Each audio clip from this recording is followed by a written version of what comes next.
noite, gente. Boa noite. Paz seja com todos. Amém? Vocês me perdoem, eu tô com um pouco de pigarro aqui. Esses dias aí eu gripei, fiquei gripado. Agora tô com um pouco de uma crise de sinusite, mas tá tratando, graças a Deus. É ruim ficar esse pigarro, né? Mas vamos lá. Boa noite a todos. Eu fiquei de colocar um pedido de um trabalho na última aula nossa, mas eu vou ver se eu coloco hoje lá no grupo e para vocês entregarem até o fim, né? Até o final, até o dia da nossa aula presencial. Eu quero continuar falando aqui sobre a nossa matéria. Deixa eu dar uma lida aqui onde a gente parou mais ou menos.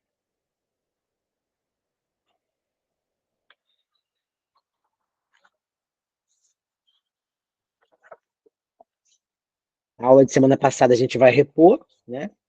Deus quiser, em breve. E vai dar tudo certo. Aqui na página 27, começa um tema bem interessante. Começa a falar sobre a evangelização contemporânea, né? A gente vai falar um pouco disso, a gente vai falar hoje também um pouco sobre o mensageiro, né, de um evangelismo, sobre a própria mensagem e algumas estratégias aqui com a igreja local que a nossa apostila sugere. A gente também pode falar algo além disso, né? Eu vou orar, agradecer ao Senhor por esse momento. Se alguém quiser falar, você pode abrir seu microfone, quiser levantar a mãozinha ali embaixo aparece ali a mãozinha, né? Só clicar ali, a reposição ficou para o dia 23, né? Tá chegando já, acho, daqui a 2 semanas, né? Amém? Oremos? Senhor Jesus, muito obrigado por esse momento. Agradeço ao Senhor por cada pessoa aqui, os que ainda vão chegar, os alunos que ainda estão chegando em casa, se dirigindo do seu trabalho, com alguns afazeres, aqueles que vão assistir depois, o Senhor possa abençoá-los de igual forma, nos traz entendimento da tua palavra, daquilo que o Senhor quer de nós nessa área de evangelismo, nos ensina, Deus, traz à nossa mente, ao nosso entendimento, aquilo que o Senhor quer que conheçamos e entendamos para aperfeiçoar a nossa missão e o nosso servir no reino, em nome de Jesus. Amém. Vocês me ouvem bem? Estão conseguindo ouvir direitinho? Se você puder dar um feedback aí, pode ser até, ó, subiu um positivo ali, um ok. Maravilha. Amém. Deus abençoe. Então vamos lá. A evangelização contemporânea. Quando se fala de contemporaneidade, né? Quando se fala da igreja contemporânea, é a igreja do nosso tempo. E a gente pode aí citar, vamos colocar aí de 20 anos para cá, onde tem um pouco mais de conhecimento, história, né? Assim, história vivida, né? A gente começa a ver que a igreja já não é mais a igreja de 40 anos atrás. A igreja de hoje, de, sei lá, 20, 15 anos para cá, é totalmente diferente da igreja antiga. É totalmente diferente. Mudou. Não que tenha mudado a, a mensagem do evangelho. Tecnicamente, a mensagem é para ser a mesma. A palavra de Deus não muda. Mas a igreja em si mudou. E quando a gente fala igreja, eu tenho batido muito numa tecla, ou seja, tenho frisado muito uma frase que é muito verdade, e se a gente não tomar cuidado, a gente acaba errando, sabe? Aquela frase que diz assim: eu sou a igreja, eu sou o templo do Espírito Santo. Templo do Espírito Santo e igreja são coisas diferentes. Nós somos morada dele, sim, mas ninguém é igreja sozinho. Ninguém é igreja sozinho. Igreja é um corpo. Quando Deus instituiu a sua igreja, ele instituiu um corpo, não uma célula.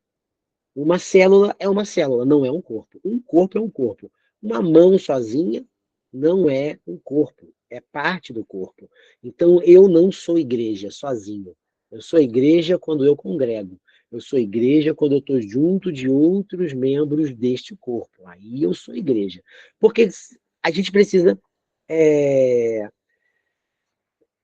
padronizar todo o nosso conhecimento, todo o nosso entendimento daquilo que a gente está pregando. E a gente não pode falar com as pessoas sem esse conhecimento. Então, a partir desse ponto, a gente começa a ver muitas coisas erradas hoje. As pessoas hoje, elas têm uma visão de igreja e evangelho totalmente distorcida. Não vou julgar, porque isso pode ser uma falta de entendimento daquilo que se lê, e também pode ser uma falta de entendimento daquilo que se ouve. Então, se o ensino é a falha, a igreja tem que melhorar o seu ensino. Se a falha está no entender, aquele que está interpretando a palavra precisa buscar entendimento, precisa buscar alguém que o ensine a palavra corretamente. E isso é muito sério. É mais sério do que a gente pensa. Porque se eu entendo a palavra errado, eu também transmito a palavra errado. Então, a igreja contemporânea, a sociedade moderna, ela é muito diferente da sociedade de alguns anos atrás. A apostila traz algumas frases assim que eu acho sensacional. Eu até grifei e eu quero ler. Aqui começa assim, a igreja, a sociedade, né? Porque começa falando sobre sociedade. Não tem igreja sem sociedade, não existe igreja sem pessoas. As pessoas fazem parte de uma sociedade. Se a igreja está inserida numa sociedade, então ela tem influência daquela sociedade onde ela está inserida. A sociedade moderna não nega Cristo, e sim a sua singularidade. O que isso quer dizer? A igreja moderna, a sociedade moderna, as pessoas, incluindo os não cristãos, eles não negam a Cristo. Muito pelo contrário, eles têm o entendimento de quem é Cristo e do sacrifício na cruz. Todo mundo sabe. A gente vê hoje em dia, aí, durante a Páscoa, muitas encenações na rua, todo mundo falando que a Páscoa não é chocolate, é a morte de Cristo e a ressurreição. Pá. Todo mundo tem esse princípio. Então, a sociedade não nega isso, mas a sociedade nega a singularidade. O que é singularidade? Jesus ser único e não existe outro meio a não ser ele. Eles veem Jesus como uma opção, não como a resposta. Então, e por que que isso acontece? Por causa da banalização do evangelho. E eu não falo das igrejas, mas eu falo de pessoas que pegam o evangelho e interpretam como querem. E hoje a internet, as redes sociais, é um lugar onde qualquer pessoa fala, com entendimento, com conhecimento ou não. Então, se você tem alguns seguidores, alguns poucos seguidores ali, e você começa a falar algo e aquelas pessoas te dão ouvido, e se há algo que você entende um pouco mais que eles vão dar ouvido a você. E justamente o que tem acontecido. Então, Jesus ele se tornou uma opção no meio de muitas outras para essa sociedade contemporânea a qual a gente vive. E Jesus, ele perdeu, assim, Jesus não, né? O tema Jesus perdeu a força que tinha antigamente. Então a gente precisa tomar muito cuidado. Então a igreja, hoje, a igreja moderna, contemporânea, precisa ter o real entendimento de Jesus. Ah, aí tem uma pergunta aqui: quem é Jesus para você? Pessoalmente, precisamos buscar responder a respeito da esperança que há em nós. A gente tem que entender quem é Jesus. A gente não, a gente não pode chegar e falar assim: Jesus é maravilhoso, Jesus é lindo. Eu já tive em lugares e com pessoas que eles falavam desse jeito: Jesus é maravilhoso, Jesus é lindo, Jesus é isso, Jesus é aquilo. Ele é isso. A gente precisa ter, assim, ah, muito claro na nossa mente quem é Jesus. E uma outra coisa é como eu vejo Jesus. Eu posso falar muito bem de você. Eu posso apontar. Você é um diácono lá na sua igreja e você serve, você é um exemplo, você é um pai de família. Agora, como eu te vejo? Eu te vejo como uma pessoa muito legal, eu vejo você como uma pessoa divertida, comunicativa, alegre, que gosta de cantar e tal. Então a gente começa a ver esses pontos. Irmã Cris, quer falar? Levantou a mãozinha? Tá tranquilo? Deixa eu dar uma olhada ali nos comentários, às vezes tem alguma coisa por ali. Tem não, né? Então tá bom. Aqui, aí a gente começa a ver. O próprio Jesus, ele fala sobre ele mesmo. Jesus sabia quem ele era e qual era a sua missão. E isso é importante. Jesus sabe quem ele é. Aí tem alguns textos aqui que mostram Jesus falando dele mesmo. Ele fala, eu e o Pai somos um. Aí em outro texto ele diz assim, por que vocês estavam me procurando? Não sabe que eu devia estar na casa de meu pai? Ele está falando dele como filho. Aí depois ele fala ali, é, você é o filho de Deus, o bendito, eis que veio o filho do homem assentado à direita do Pai Todo-Poderoso, e ele testemunhando a respeito de si próprio, ele se mostrando como resposta de Deus, o enviado, o Messias de Deus. Eu sou o caminho, a verdade e a vida, vão e façam discípulos, ele falando dele, eu estarei com vocês sempre, até o fim dos tempos. Aí ele fala ali em João 10, 18 também, ninguém tira de mim, mas eu a dou espontaneamente, falando da vida dele como, né, ele, como dono da vida e com autoridade para fazer o que ele estava fazendo ali. Então ele começa a afirmar quem ele é. Nós, igrejas, precisamos entender quem ele é. Os demônios também sabiam quem era Jesus. Gente, os próprios demônios sabiam quem era Jesus. E vocês lembram daquele fato curioso, aqueles, aqueles homens que estavam lá questionando, e o mágico também ele quis expulsar demônios, e ele chega para o demônio em nome do Deus de Paulo.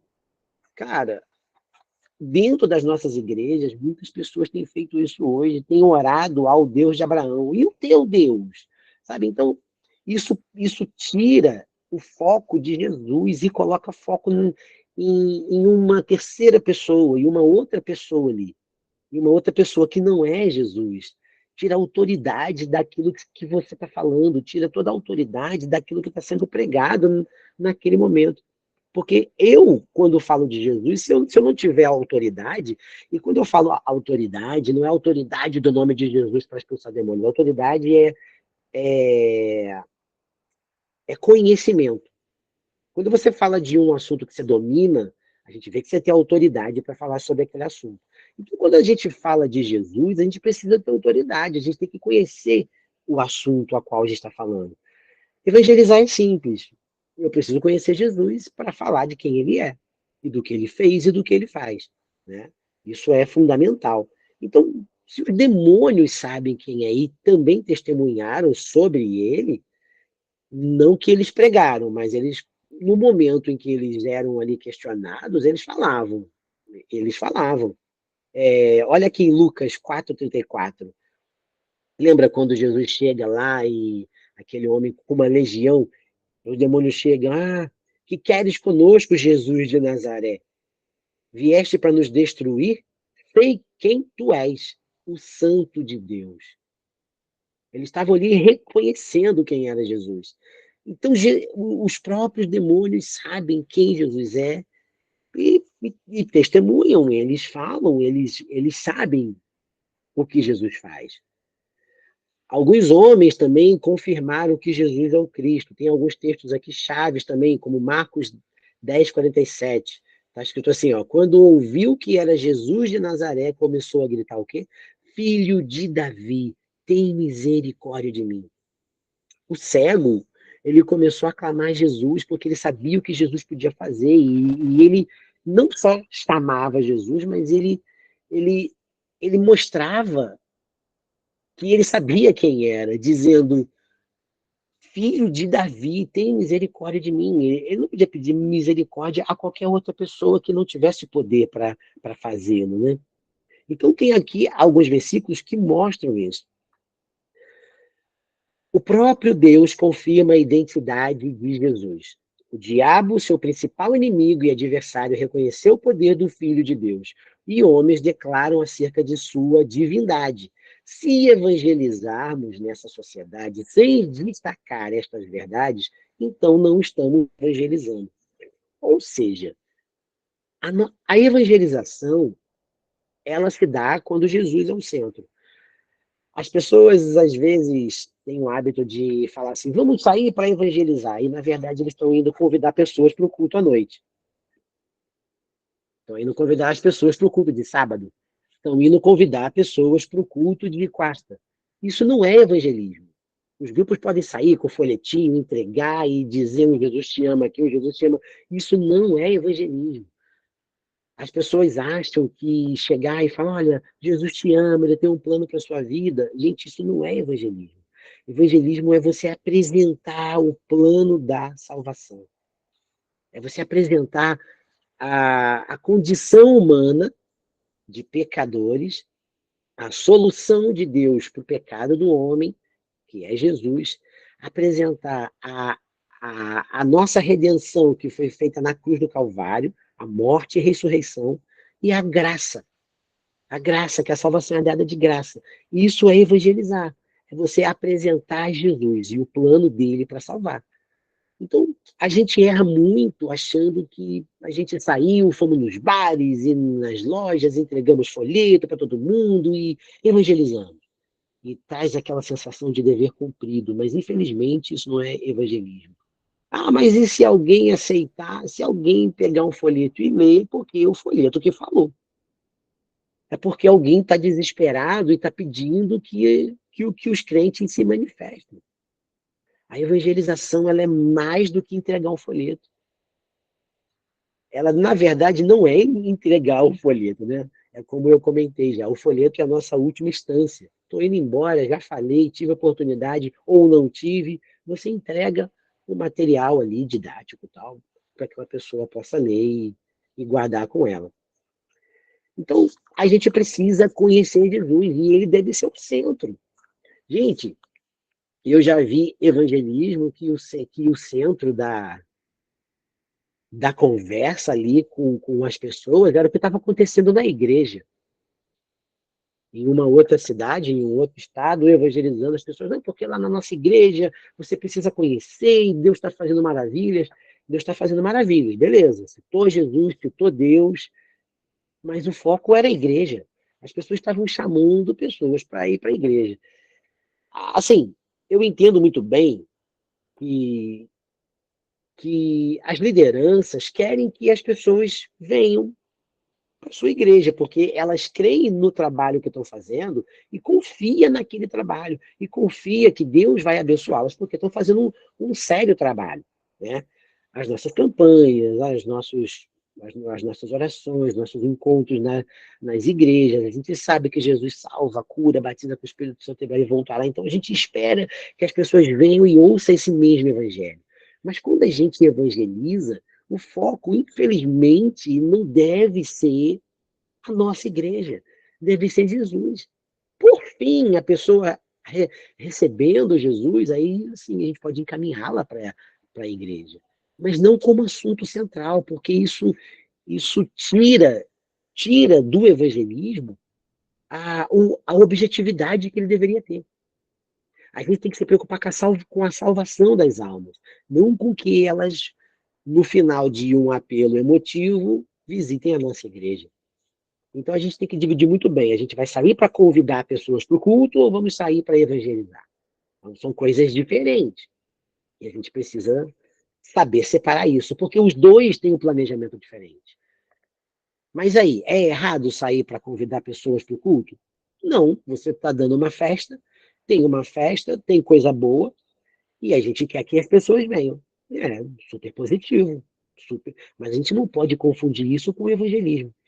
A gente que entende o que é evangelismo e o que não é, quando a gente faz isso e leva os novos convertidos ou os mais novos na fé com a gente, dizendo que convidar pessoas é evangelismo, a gente está ensinando para eles também que aquilo é evangelismo. E mais tarde, quando eles forem os líderes, eles vão estar cometendo os mesmos erros que a gente, achando que estão evangelizando e não estão cumprindo o ID, não estão cumprindo com a obrigação. É uma obrigação que temos, né? A chave para alcançar essa geração. O missionário Ronaldo Lidório, no Congresso Brasileiro de 2018, falou que existem 3 forças que reorganizam a sociedade na nossa geração. O missionário Ronaldo Lidório é um cara sensacional. Se vocês puderem segui-lo no Instagram, onde vocês puderem, ele é assim um dos maiores missionários brasileiros hoje, né, em vivo, né, que está na atividade. Um cara muito inteligente. Eu tive aula com ele, fui a alguns congressos onde ele estava. Ele é um cara assim muito exemplo. E ele cita 3 forças que reorganizam a sociedade na nossa geração. Uma é a urbanização, a globalização e a polarização. Essas 3 coisas influenciam na nossa sociedade e podem também influenciar as igrejas.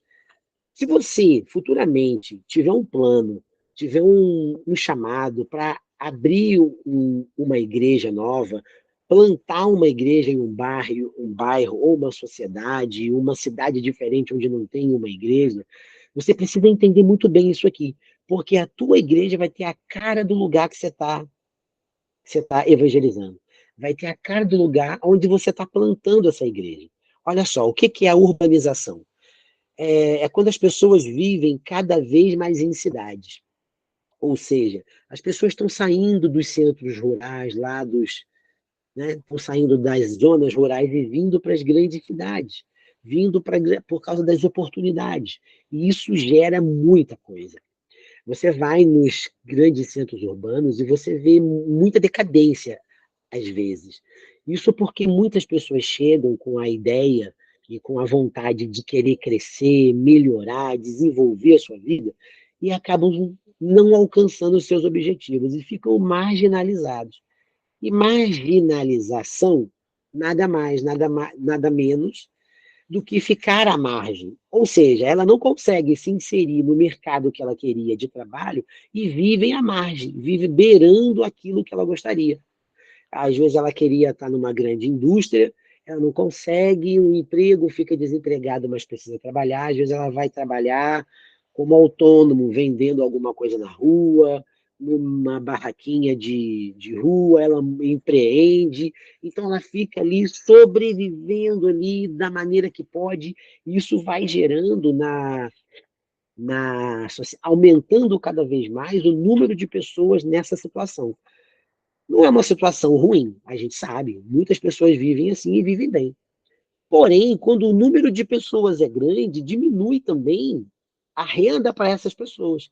Diminuindo a renda, aumenta o número de pessoas com algumas necessidades maiores, aumenta as suas necessidades diante daquela sociedade. Então, ela entra dentro de uma estatística daquela cidade de famílias desempregadas e que talvez precisem de alguma assistência social. E a urbanização vai fazendo cada vez mais isso. Quando não, a pessoa vai para a área do lado criminalístico da coisa, né? Ela não consegue empreender, ela não consegue fazer nada por si própria e ela vai para o crime. Ou então ela vai morar na rua. Isso acontece muito, eu já vi muito, eu sei que você também já viu. Então isso é, mexe com a nossa sociedade. A urbanização, a globalização. A globalização é quando quando a gente começa a ver que as pessoas estão cada vez mais conectadas. Globalização é tornar global, é pegar tudo que é global e centralizar. A informação hoje ela é centralizada. A globalização fez com que a gente hoje, em tempo real, fique sabendo de tudo que está acontecendo no mundo. Você vê lá o rei Charles, lá na Inglaterra, sendo coroado, e você, se você estivesse na rua, você podia acompanhar do seu celular. Coisa que antigamente você tinha que chegar em casa para ligar um noticiário, para assistir, ou então parar em algum lugar que tivesse uma TV para poder ver, né? Então, alguém famoso morre, a gente fica sabendo quase que instantâneo. Quando chega no noticiário à noite, que você chega em casa e liga na TV para ver um noticiário, você já sabia, porque a informação chega a você muito rápido, é instantâneo quase. E do outro lado do mundo, coisa que você não consegue estar presencialmente, você consegue saber. Então, a globalização conecta as pessoas. Isso é bom e isso também é ruim. A gente sabe os malefícios disso, né? A gente, algumas igrejas nossas aqui, aqui na cidade, quadrangular, que transmitiam os seus cultos online, pararam de transmitir o culto online. Isso é ruim? Não, foi uma estratégia, porque enquanto eles estavam transmitindo online, muitas pessoas pararam de ir à igreja também. Eu estava vendo em casa.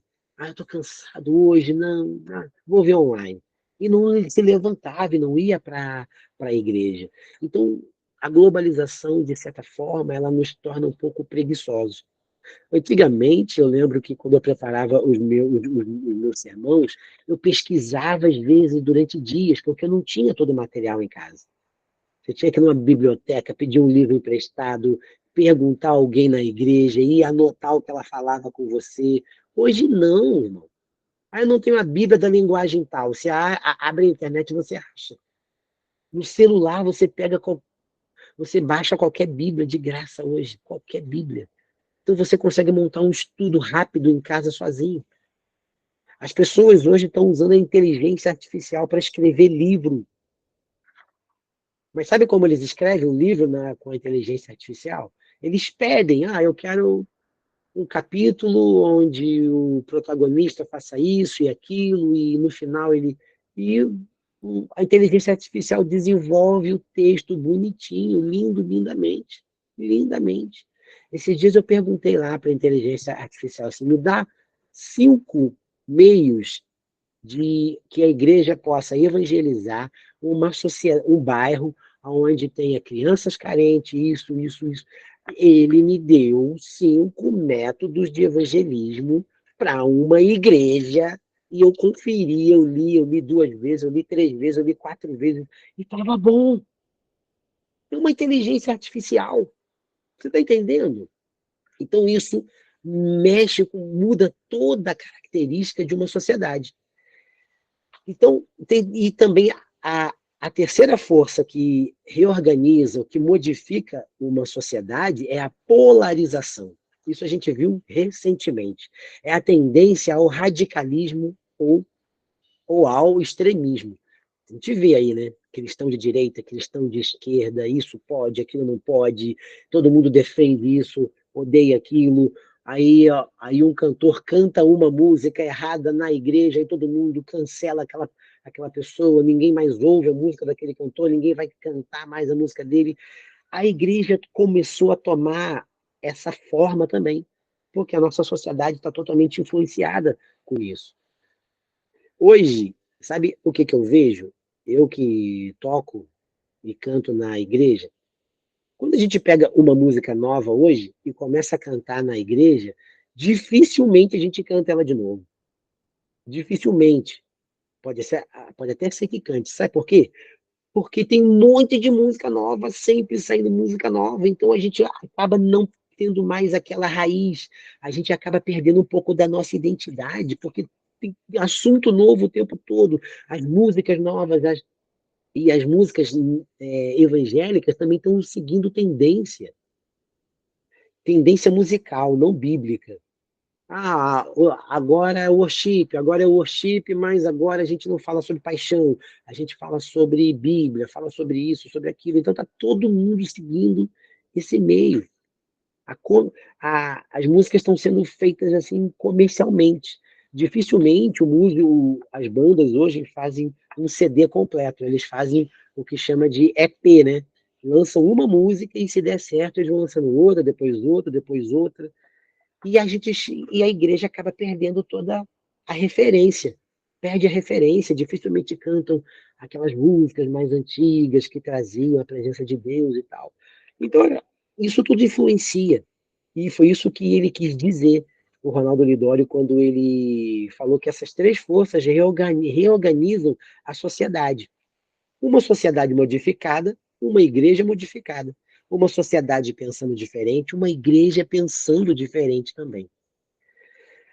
Agora, as implicações quanto ao evangelismo na sociedade atual. Aí agora a gente vai começar a ver como como isso acontece na prática, né? Ó, é, tem aqui algumas visões aqui que eu acho bem interessante a gente citar, está até na página 31 da nossa apostila. A visão que a sociedade passou a ter da Bíblia não é mais de um livro especial. A Bíblia não, ela parou de ser vista como um livro especial. Ela não tem sido vista mais como um livro que é a palavra de Deus. Passou a ser mais um livro. Isso muda totalmente a nossa forma de evangelismo.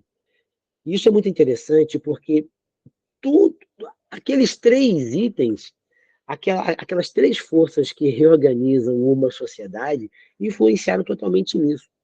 A Bíblia tem sido falada por um monte de gente. E eu tenho visto muitos pastores rebaterem isso. A pessoa acaba de se converter, ela declara que se converteu, se batizou, e ela já vai para a internet ensinar a Bíblia. É errado? Vou dizer que não. Mas o errado é ter cristão com anos de igreja dando ouvidos ao ensino raso, ao ensino que está sendo influenciado por, por marketing digital, o ensino que está sendo influenciado por técnica de crescimento de indústria, de grandes empresas. Enquanto a Bíblia está sendo pregada toda semana na sua igreja. Então a gente precisa entender que a Bíblia em si, ela para a sociedade, ela acaba perdendo aquela importância que ela tinha antigamente. E isso atrapalha um pouco a nossa evangelização. Porque quando você evangeliza e cita a Bíblia, as pessoas têm um argumento. Elas estão prontas com argumentos prontos para tudo aquilo que você for falar. Tudo aquilo que você for apresentar no evangelismo, as pessoas vão ter um argumento prontinho, prontinho, prontinho, prontinho. Ah, Deus é amor, as pessoas vão rebater aquilo. Ah, sabe? Então, se a gente não tiver a nossa fé firmada, o nosso entendimento bíblico do que a palavra realmente é e do que ela, qual a intenção da Bíblia, nós, como cristãos, a gente acaba perdendo uma discussão, quando não era nem para ser uma discussão, mas acaba gerando uma. Olha só, é, uma sociedade que não crê na Bíblia como revelação de Deus, temos que evangelizar a partir da apologética bíblica. Aqui, o autor da nossa apostila está dizendo que a gente pode usar duas formas diferentes de apresentar a palavra de Deus. Uma delas é a narrativa bíblica e a outra é a narrativa apologética da Bíblia. A narrativa bíblica é você contar a Bíblia. Você pegar a Bíblia e contar, mas Jesus fez isso, ele caminhou, e você apresentar aquilo como algo novo para aquela pessoa. E, dessa forma, normalmente, a gente acaba tendo um pouco de dificuldade em certos casos, não em todos os casos. Né? A gente acaba tendo... Porque as pessoas pararam de crer que a palavra de Deus, que a Bíblia, ela é importante. A Bíblia, para essas pessoas, perdeu a credibilidade. Elas não creem na Bíblia. Então, você vai contar histórias para ela que para ela não tem sentido. Ela não crê naquilo. Ela não acredita, sabe?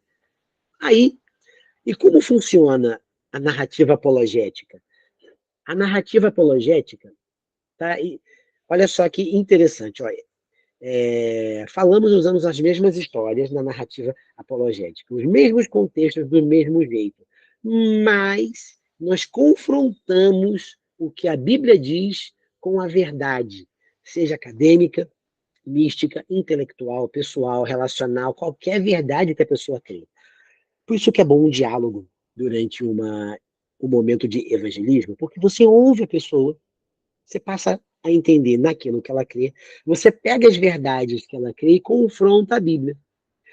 A respeito de salvação, a respeito de condenação do homem, a respeito de pecado, sabe? Então, eu não sei se você já passou por uma situação dessa, mas a gente, às vezes, precisa usar desse artifício para poder fazer a pessoa pensar.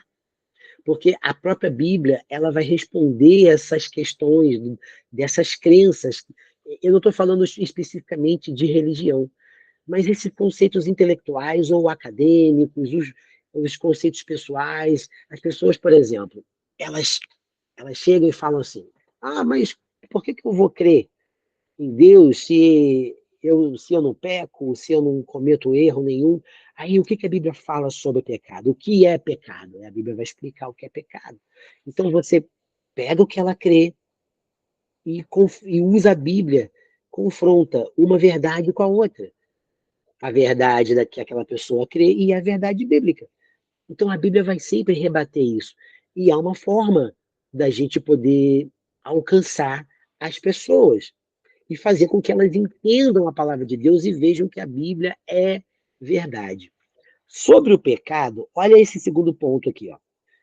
A visão de pecado antes da sociedade pluralista. Ela concebia três expressões de erro humano: o erro moral, espiritual e cultural. Ah,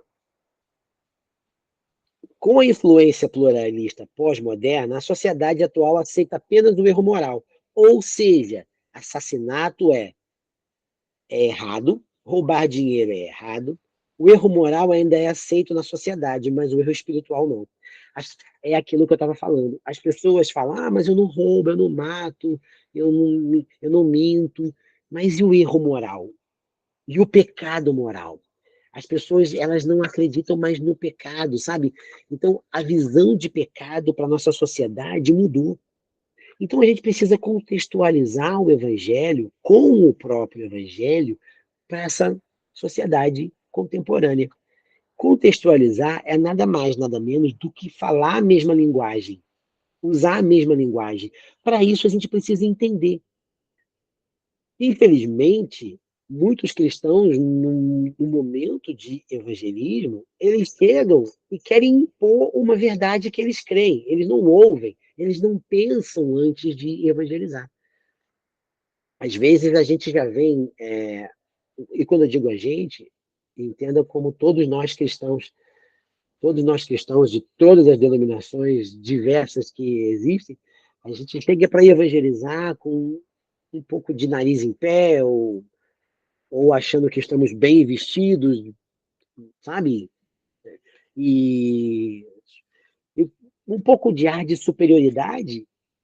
Infelizmente, isso acontece. Isso acontece e muito, e muito, e muito, e muito, e muito, e muito. Sabe? A humildade na hora de transmitir o evangelho é muito importante. Isso cria barreiras. Isso é uma barreira terrível e a gente precisa corrigir tudo isso. Então, quando a gente para entender o público, para quem a gente vai apresentar o evangelho, é muito importante. É muito importante. Um preparo para o evangelismo é muito importante. Tem uma frase que fala assim: ah, quanto mais tempo eu levo para afiar o machado, menos tempo eu tenho para cortar a árvore. Ou seja, quanto mais planejamento e preparo nós temos para o nosso trabalho, para o nosso projeto, mais rápido a gente vai alcançar o nosso objetivo. Então, a gente precisa conhecer a nossa sociedade. Infelizmente, a igreja hoje, a gente quer, nós como igreja, queremos que o público venha, mas a gente não quer entender o público, a gente não quer entender a sociedade, o povo, os moradores daquele bairro. A gente precisa entender a necessidade deles, a gente precisa entender o que eles querem de futuro, como eles pensam a respeito de sociedade, de família e de igreja. Qual é a visão deles sobre essas coisas? Então a gente erra muito, a igreja erra muito, porque elas acham que o evangelismo é quando a pessoa ouviu na rua e entrou na igreja. Entrou, conseguimos, acabou o nosso trabalho. E não, o evangelismo não para por aí, não. O evangelismo ele para lá quando Mateus 28, versículo 20, se não me engano, fala. A Bíblia fala assim ali: vão por todo mundo, façam discípulos de todas as nações, ensinando-os tudo aquilo que vos tenho ensinado. Ou seja, o nosso evangelismo é quando eles forem discípulos. Quando eles se tornarem discípulos, nosso evangelismo está completo. A nossa missão com aquelas pessoas está completa. Ou seja, não quer dizer que você vai participar de todas essas etapas com essas pessoas. Você pode participar só da busca, só do resgate e trazer para a igreja. E outra pessoa vai discipular, vai ensinar, mas também pode ser você. Às vezes você é o discipulador que está ali com o teu ministério para ensino, para direcionar as pessoas, um líder de grupo missionário que precisa discipular as pessoas. Então a gente precisa compreender tudo isso, sabe? A sociedade pós-moderna, ou seja, de hoje, não compreende, não aceita o conceito de pecado. E isso é fundamental no evangelismo. A gente prega sobre salvação, as pessoas perguntam: para que ser salvo? Não, mas você precisa ser salvo. Ser salvo de quê? Sabe? E a gente está pregando o evangelho sem pregar o evangelho por completo. Isso também é um problema. A gente prega que Jesus salva, mas salva de quê? Imagina você hoje, se você não fosse convertido, eu chego para você e falo assim: olha, Jesus quer te salvar. Aí você olha para a tua vida: tá, eu tenho dificuldade, tenho os meus problemas, mas a minha vida tá indo bem. Não está tão terrível quanto ele está falando. Eu não tenho medo. Eu só preciso trabalhar e as coisas vão funcionar. Na tua cabeça, você provavelmente vai pensar: eu vou ser salvo de quê? Esse Jesus da igreja evangélica quer me salvar de quê? Então, o nosso evangelismo precisa realmente apresentar toda a condição humana. O propósito bíblico, ou seja, o propósito da Bíblia é apresentar Deus como solução para o nosso problema. E o nosso problema é real, porém nem todo mundo sabe que temos um problema. E o nosso problema é a nossa condenação, é o pecado que há em nós. O mundo não sabe. O mundo não sabe disso. O mundo não sabe que eles pecaram e estão destituídos da glória de Deus. O mundo não sabe que se eles morrerem, eles vão direto para o inferno. A mentira do diabo cegou todo mundo e criou lá um purgatório onde eles vão pagar os pecados e tirando ou tentando anular o sacrifício da cruz. E a gente precisa entender o seguinte: quando eu evangelizar, eu preciso fazer com que essa pessoa saiba que a condição dela. Então, por onde eu começo? A apresentação do evangelho. Falando da queda. A queda de quem? Do homem. Queda de onde? Da sua posição de filho para a posição de pecador e perdido. Então, a gente precisa começar a acrescentar essas verdades na nossa pregação. Senão a gente vai pregar um evangelho incompleto. É como está escrito aqui: ó, estamos escolhendo pregar somente uma parte do evangelho. E está errado. E está totalmente errado. Ó, falamos do confronto, ó, falamos do conforto que Deus dá, mas não falamos sobre o confronto da palavra.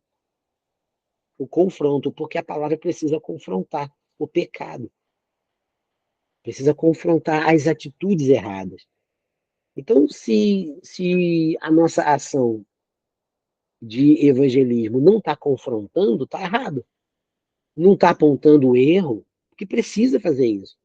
Porque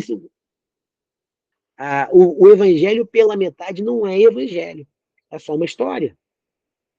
A história da salvação, bonita, é legal, mas ela precisa falar toda a verdade. Toda a verdade. Então, olha só, esse esquecimento do conceito de pecado tem sido, portanto, uma das mais graves realidades pós-modernas, que tem colocado a evangelização da igreja em xeque. Estamos falando de coisas que não se entendem, estamos falando de salvação para quem não entende que está perdido, falando de santidade para quem não aceita que existe pecado. A gente fala sobre pureza para quem não entende que existe trevas.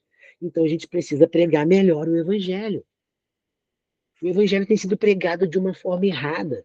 A gente só está apresentando salvação, mas salvação salvando as pessoas de quê? Entende? Então, a gente tem falhado muito nisso. As pessoas chegam na igreja, talvez seja a realidade da sua, porque na minha tem. As pessoas chegam lá, elas acham que vão ter uma vida nova. E quando elas acham que vão ter uma vida nova, e realmente terão, ela mal sabe ela que é uma vida com Cristo no céu. Essa é a vida nova. A vida nova que a Bíblia oferece é a vida eterna. A gente precisa pregar isso. Porque nem todo mundo que recebe Jesus hoje, a vida dela vai virar uma maravilha, nem todo mundo. Às vezes aquela pessoa vai continuar vivendo naquela condição dela ali, de dificuldade financeira, de talvez continuar desempregada por um bom tempo. Às vezes ela vai conseguir o seu emprego, que seja, mas ela vai continuar tendo conflito. Não é porque aceitou Jesus, acabou os problemas. Não. Então a gente está pregando um evangelho errado. A gente precisa pregar, olha, você é pecador, você precisa de Jesus, e a tua salvação é gradativa, a tua mudança de vida é gradativa, começa com você, começa na tua mente, no teu coração, e a gente precisa ensinar que ela precisa caminhar todo dia. E ela precisa ter em mente que se a situação não mudar, o mais importante mudou, que é o coração dela e a mente dela. Ela saber que, independente da situação ou do ambiente que ela vive, ela é salva em Jesus. E sendo salva, ela não tem que se preocupar se eu, eu, eu ofertei 10, agora Deus tem que me dar 1.000. Eu ofertei 100, agora ele tem que me dar 10.000. Não, ele tem que me dar 100 vezes mais, porque isso não é bíblico. Não é bíblico. Quantas vezes você já ofertou R$ 50 e Deus te deu 100 vezes mais? Dinheiro, money. Não, gente, não é isso. A Bíblia não promete multiplicar dinheiro para ninguém. Então as pessoas têm se convertido, entre aspas, com um monte de esperança falsa, não com a real esperança bíblica, que é ser salvo do pecado que eu cometo, que eu tenho em mim, que vai me fazer pecar amanhã de manhã, depois de amanhã, e depois, até Jesus consumar a salvação em nós. Então, por isso que muita gente chega na igreja, fica alguns dias, alguns meses e vai embora. E a gente acha que houve alguma coisa de errado ou que não deveria ser. Não, se a pessoa foi embora, alguma coisa tem. Algo tem de errado, ou na nossa aplicação do evangelho, ou ela entendeu o evangelho errado. Se ela entendeu errado, o erro é nosso. É a gente que prega, é a gente que evangeliza, é a gente que sobe nos púlpitos para pregar para ela, é a gente que ensina, é a gente que mostra a verdade bíblica para ela, então alguma coisa está errada. E a gente precisa corrigir. A terceira implicação se refere a Cristo. A presente geração aceita Cristo, mas não a singularidade de Cristo. Aceita que Cristo é um caminho, é o caminho dos cristãos. E até um bom caminho. Eles são até pessoas legais, um pouco mais corretas, e dizem, sejam felizes com o seu Cristo, com o seu caminho. E é aquilo que a gente estava falando, elas não conseguem aceitar a singularidade de Jesus. E como que a gente faz isso? A intenção não é a gente vencer uma discussão. A gente sabe que quem convence o homem do juízo, do pecado, é o Espírito Santo. Mas também não quer dizer que a gente tem que pregar o evangelho de qualquer maneira, né? Chegar aí e jogar o evangelho, o Espírito Santo que se vire para convencer. Muita gente pensa assim, a gente precisa fazer um bom trabalho e depois o Espírito Santo faz a parte dele. Se a gente pregar o evangelho errado, o Espírito Santo vai ter que ir lá corrigir aquilo tudo que a gente errou para aquela pessoa se converter. Está errado. Então a gente precisa fazer um bom trabalho. E falar em nome de Jesus é falar sabendo quem é Jesus. A gente erra muito, né?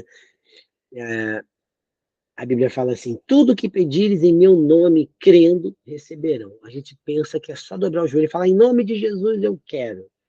Não é bem isso. Mas como não? Falar em nome de Jesus é mais ou menos assim, ó, usar o nome de Jesus. Digamos que eu estou aqui, aí falo para você assim, olha, você pode chegar lá, pode falar com o seu pastor que Luiz, disse isso. Aí você vai, eu falei pessoalmente com você, e você sabe. E você vai chegar lá e falar para ele, e ele também sabe quem eu sou, e ele vai entender. Então, se você chegar e falar para ele sem eu ter dito nada, você não tem autoridade, você não ouviu de mim mesmo. Então, até na hora de transmitir esse comunicado que você não ouviu, vai ficar um pouco incerto, vai gerar dúvida. Então, falar em nome de Jesus é usar o nome de Jesus e falar como ele falaria. É dizer exatamente o que ele está falando. Então, tudo aquilo que nós pedirmos crendo, usando o nome, a autoridade que Jesus tem, que ele também divide com a gente, que ele nos dá a autoridade, aí as coisas acontecem. Mas também não é o que eu quero. É o que ele quer fazer, segundo a sua vontade. A gente sabe, né? Se fosse assim, a gente ia orar e todas as orações seriam respondidas. Por que que não respondem? Porque a gente usa o nome de Jesus errado. E na hora de evangelizar, precisamos falar em nome de Jesus. No nome dele, como embaixadores, conhecedores do nome de Jesus. Irmãos, pode parecer que eu estou falando assim coisas assim repetitivas, mas isso é uma verdade. Eu não sei como você vê isso, no teu dia a dia. Eu não sei como você enxerga isso, mas isso é uma verdade nos nossos dias. O nome de Jesus perdeu força até dentro das igrejas, porque as pessoas não sabem, elas usam o nome de Jesus, elas não falam em nome de Jesus. Elas não falar em nome é falar através de, é falar amando de, é falar com a autorização de. Eu falo em nome do Evangelho Quadrangular. Mas quem é você para falar em nome do Evangelho Quadrangular? Ah, eu sou um pastor quadrangular, eu tenho aqui a minha credencial, eu sou um membro da igreja X, eu sou isso. Você tem uma autorização para aquilo. Então precisamos nos revestir dessa autorização para falar em nome dele. Aí as pessoas vão começar a compreender o Evangelho. É legal, né? Quando você pega, abre o seu celular, no Instagram, que seja lá, e vê uma live de um assunto que você gosta.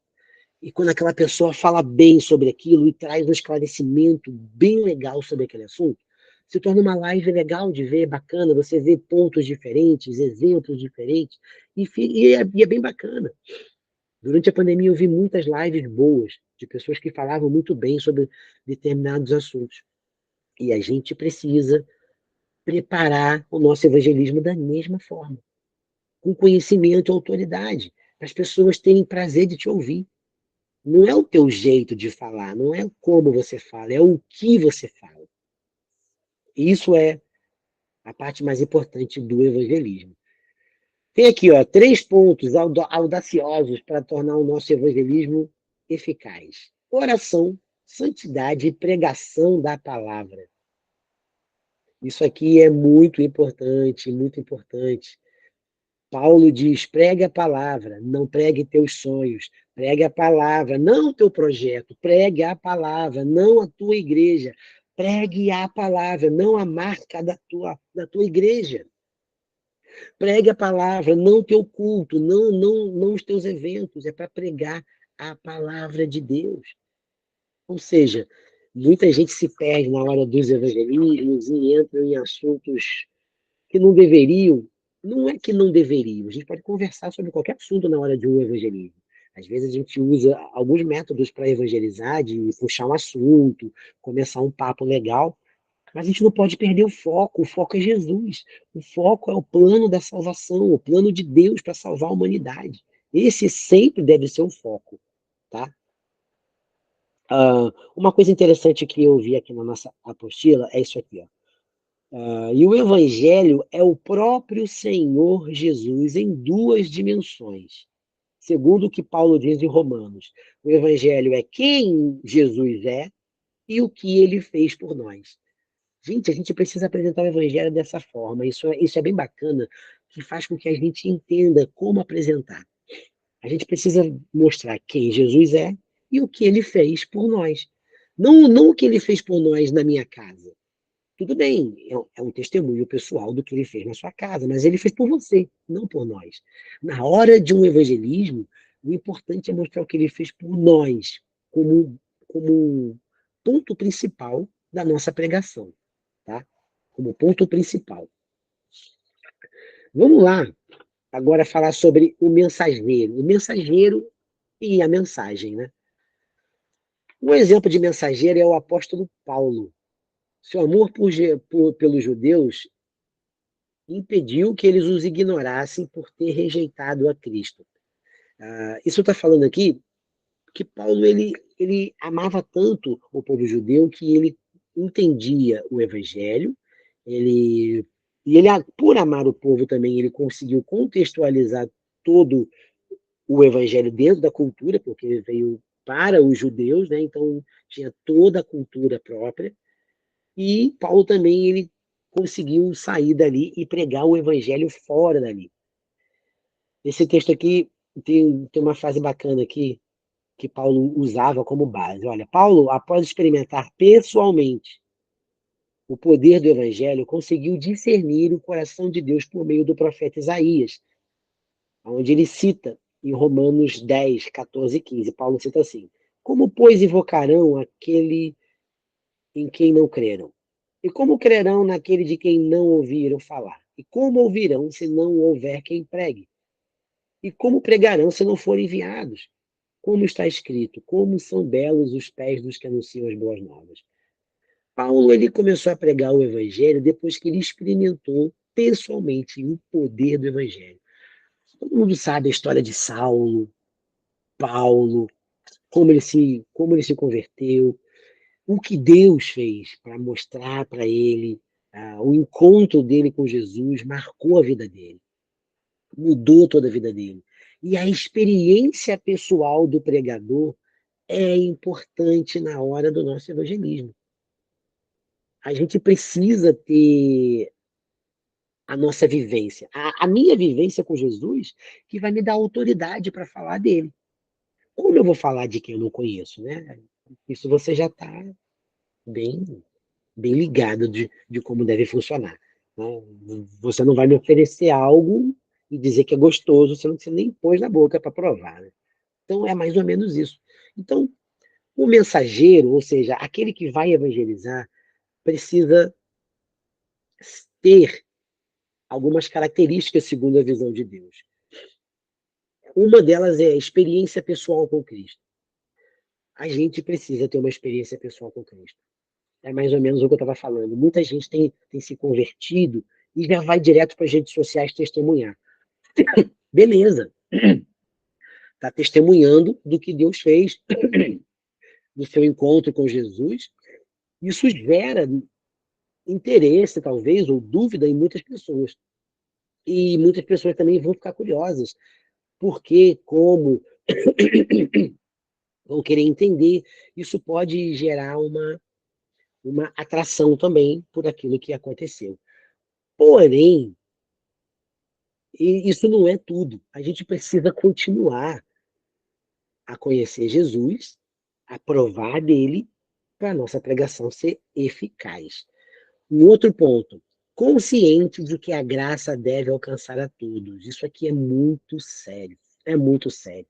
Olha, o alvo da evangelização é que toda a raça humana ouça o evangelho, sem discriminação ou preconceito. Irmãos, o evangelho é para todo mundo, é para criança, o evangelho é para mendigo, o evangelho é para prostituta, o evangelho é para traficante, o evangelho é para os bêbados, o evangelho é para o rico, o evangelho é para o empresário, o evangelho é para o policial, é para o juiz, é para todo mundo. A gente não pode ter uma discriminação de para quem a gente vai pregar. Sabe, tudo bem que tem pessoas que têm o dom de trabalhar com crianças. Isso não exclui a responsabilidade dela pregar para todo mundo. Não exclui de jeito nenhum e nem pode. Ah, mas Jesus me chamou para isso. Tá, Jesus te chamou para ter um foco com as crianças. Mas você não vai pregar só para criança. Se tiver na rua, num ônibus, fora de um trabalho com criança, você vai ficar procurando só as crianças? Não, a criança é um foco do ministério. Então a gente precisa saber disso. Eu acho que você sabe, né? O amor pode parecer, ah, assim, talvez sem muita utilidade falar dele. Ah, mas o amor tem que ter. Sim, tem que ter, mas tem que ter de verdade. Primeiro, na nossa motivação e nas pessoas. A motivação da evangelização deve ser o amor. Paulo declarou seu desejo que os judeus fossem salvos e buscou mostrar o Deus de amor a eles. Lá em Romanos está falando sobre isso. A gente precisa amar, gente. Assim, a gente não deve fazer o evangelismo porque a gente tem que fazer, porque a igreja está mandando, porque a gente estão pedindo para fazer. Se a gente está fazendo assim, é porque a gente não está amando a Deus como deveria. E você já se questionou sobre isso? Sobre nós somos muito ativistas, né? Cristão hoje um crente hoje, né? Vamos falar assim, o crente hoje ele é muito ativo nas coisas de Deus. A gente está muito envolvido com as coisas do Senhor e isso é perigoso, porque isso pode virar um ativismo, pode você está tão envolvido com a igreja, com os cultos, com reuniões e as atividades, e isso dá a sensação de que estamos fazendo as coisas para Deus.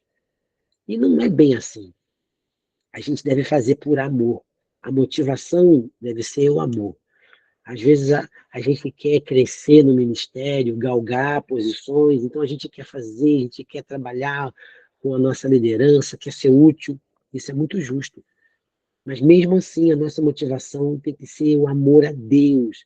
Ah, eu amo a obra de Deus. Tá, não pode amar mais a obra do que a Deus. Você pode estar pensando aí, não, mas é isso mesmo. Mas na prática é diferente, irmãos. Na prática, a gente se dedica mais à obra do que ao próprio Deus. Quanto tempo você passa em reuniões, em planejamento, em atividades na igreja? Se esse tempo for maior do que o teu tempo de oração e leitura bíblica, está errado. Deveria estar. Deveria estar. Então, quando eu amo a Deus, eu quero Deus, não as coisas de Deus. Você é casado, você prefere ter tempo de qualidade com o seu companheiro ou com as coisas dele? Sabe? Tudo bem que o amor se demonstra em todas as áreas, né? A gente consegue demonstrar o amor em todas as áreas, fazendo por amor, servindo por amor, mas o tempo de qualidade junto é o que ele nos chamou para fazer. É o que ele nos chamou para fazer. Aquele que é muito ativista, está errado? De certa forma, não, desde que ele não esqueça o seu compromisso com Jesus. Lembra Jesus lá com Marta e Maria? Uma correu para os pés de Jesus, a outra foi para a cozinha fazer o bolo, sei lá, um cafezinho para Jesus, e a outra chegou assim, mas Jesus, manda com que ela venha aqui me ajudar, eu estou aqui preparando a comida, e ela só fica aí. Jesus falou assim, ela escolheu a melhor parte. Ele disse que escolheu a melhor, não a parte correta. Ou seja, a que estava aos pés de Jesus estava correta e a que estava trabalhando também estava. Vai ter momento que você vai estar mais ativista e mais rendido ali no teu momento de intimidade. Mas a gente precisa equilibrar, porque só um ou só outro desequilibra a balança. Ali falávamos de duas pessoas, mas era um fato, né? Um outro ponto importante aqui também, uma característica da vida do mensageiro. Desespero pelos os que estão perdidos. A gente precisa amar e nos desesperarmos pelos perdidos. A gente pode até usar o termo que Deus se desesperou, né? Eu não vou usar esse termo me referindo a Deus, porque o desespero, às vezes, o desespero humano, né? Vamos colocar assim, a gente faz coisas que não deveria. Mas Deus amou tanto o mundo, amou tanto, desesperadamente, o amor ardia no coração de Deus, que enviou o seu Filho unigênito. Então a gente precisa ter esse tipo de amor, um desespero, não a ponto de cometermos erros, mas de resgatá-los antes que eles vão para o inferno. A gente precisa ser incomodado com esse amor de Deus pelos perdidos. A gente precisa se incomodar de verdade e não aceitar que eles desçam a cova sem Cristo. Isso é muito importante. E ser dependente de Deus. Se você não tiver dependente de Deus, a gente vai, em algum momento, usar da nossa própria força. Isso não é legal. Essa frase aqui da apostila está perfeita, olha esse texto. O sucesso no evangelismo depende de Deus, é Ele. E para isso, Manter uma vida com Deus passou a ser sua prioridade. Oração e pregação são as práticas necessárias para a evangelização. Tua vida de oração, vida de leitura bíblica, tua aplicação nas coisas de Deus, isso é fundamental. As pessoas, às vezes, querem ganhar uma luta ali, um, um diálogo no evangelismo com as próprias forças, esquece que é Deus que faz, esquece que é o próprio Deus. Eu tenho que ter os argumentos, preciso ter argumentos. Meus argumentos vêm quando eu estudo a Bíblia. Então, se eu estudo a Bíblia, se eu mantenho vida com Deus, vida de oração, eu tenho ali a conexão com o Espírito Santo para ele me usar na hora. Isso vai muito além da didática, né? Eu leio, eu me encho para poder falar. Correto. Mas aí tem o espiritual, tem a minha vida com Deus, que isso gera resultado, porque o Espírito Santo age. E quem garante o resultado quando eu tenho vida com Deus é Ele, não eu. O meu resultado, eu posso até evangelizar e conseguir alguma coisa. Mas os frutos que o Espírito Santo gera são permanentes. São totalmente permanentes. Agora, a mensagem. Falamos um pouco sobre a característica do mensageiro e a mensagem também. A Bíblia, nosso fundamento. Deus escolheu revelar-se à raça humana através de sua palavra, a Bíblia. Gente, então a gente não pode fugir da palavra. A gente não pode fugir da palavra. Alguém tem alguma pergunta? A gente precisa deixar. Eu vou falando, se ninguém perguntar, comentar algo, eu vou falando, tá? Espero que vocês estejam compreendendo, espero que vocês estejam acompanhando esse raciocínio.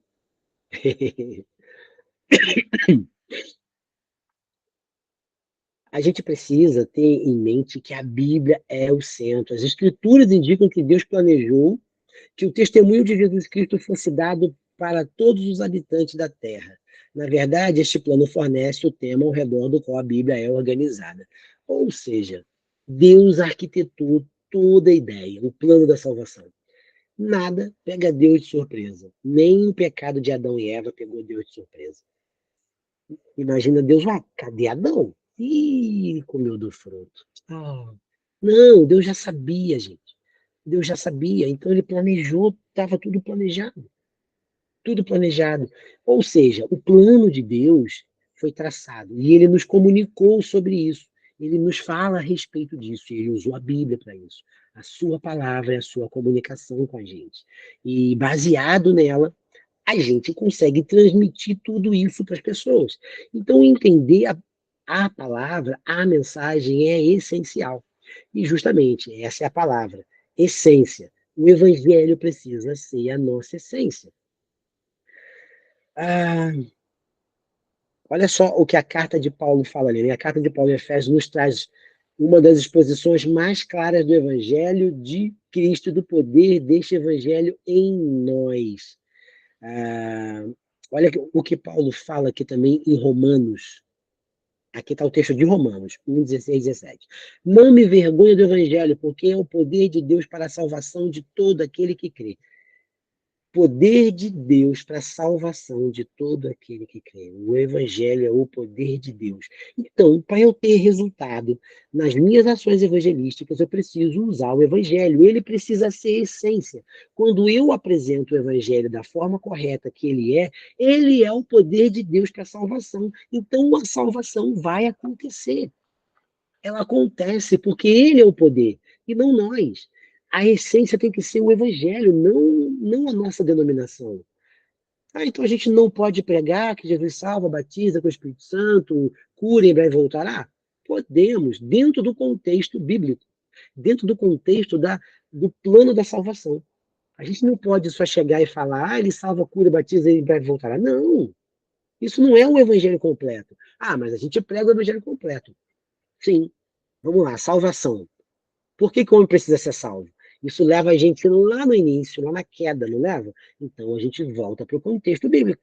E aí sim eu preciso explicar o porquê que a pessoa precisa ser salva, o que Deus fez para isso, né? E depois a gente passa ali para o batismo com o Espírito Santo, depois a cura. Ele cura o quê? A alma, o corpo, né? E a gente começa a contextualizar uma coisa com a outra. E eu e aqui eu só comentei da nossa igreja quadrangular, mas porque tem outros motivos pela qual a gente perde o evangelho como essência. Às vezes a gente foca tanto no nosso testemunho pessoal e esquece de falar do plano da salvação. Ah, porque Deus me curou milagrosamente, ele vai te curar também. Às vezes a pessoa nem precisa de uma cura, mas ela precisa entender onde esse Deus que curou a tua vida se encaixa na vida dela. Como que ela entende? O evangelho ele é suficiente para explicar isso. Então, por isso que a gente não pode perder a essência. A nossa mensagem deve ser o evangelho. A gente pode contar um testemunho? Óbvio, desde que a gente não perca o foco. E o foco não vire a cura do Luiz, a cura do pastor Fernando, a cura de Pedro, a cura de João. Não! É Jesus que curou. Jesus que curou o Luiz, Jesus que curou o pastor, Jesus, é Jesus, o foco é Jesus. O Evangelho é o poder de Deus para a salvação, Paulo está falando aqui. Isso é poderoso. Isso tira de nós todo encargo, né, de querer realizar alguma coisa com a nossa própria força. Tira aquele peso, porque às vezes o peso vem, irmão. Eu já fui evangelizar várias vezes e parece que eu preciso dar resultado. Eu preciso fazer. Quando você tira esse peso de você, porque não é você que convence ninguém, não é você que convence o homem do pecado e do juízo, a gente respira e fala, opa, então o que eu preciso fazer? Qual é o meu papel? O meu papel é entender o evangelho e usá-lo como essência daquilo que eu vou falar. Aí o negócio flui naturalmente. Aí você vê pessoas chorando. Ah, pode ser que ninguém chore, pode ser também que as pessoas não queiram conversar com você, ou te ouçam e vão embora. Mas o evangelho foi pregado da forma correta. A preocupação é ele ser apresentado da forma errada e causar dúvida, em vez de atrair, afastar as pessoas por causa de um erro de foco nosso. Né? Isso é muito sério, muito, muito, muito sério. Vamos lá. O caminho da salvação é o nosso conteúdo. O evangelho é a essência, né? O conteúdo do que a gente precisa falar é o caminho da salvação. Em João 14,6 diz assim: Jesus respondeu: Eu sou o caminho, a verdade e a vida. Ninguém vem ao Pai a não ser por mim. A salvação inclui a limpeza da nossa consciência de toda a culpa do passado e libertação da nossa alma de toda aquela propensão ao mal que tão fortemente predominava em nós. E a total restauração do homem de seu estado caído. É ainda algo mais que isso, pois a salvação de Deus determina uma condição segura, pois estávamos contaminados, sujos e amaldiçoados. Aí Charles Spurgeon fala assim: ele primeiro curou nossas feridas, remove doenças, leva embora a maldição e nos coloca os nossos pés sobre a rocha que é Cristo. Isso aqui é muito bonito. É muito bonito, porque fala o que Jesus faz. A pessoa primeiro precisa entender que ela é ferida. A gente precisa, o evangelho tem que mostrar essas feridas.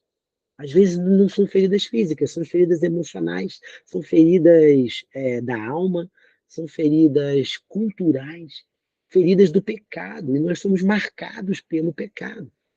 Todo mundo é marcado pelo pecado. Todos, todos, todos, todos, sem exceção. Porque todos pecaram. Então, o evangelho apresentado da forma correta, ele precisa apresentar esses passos.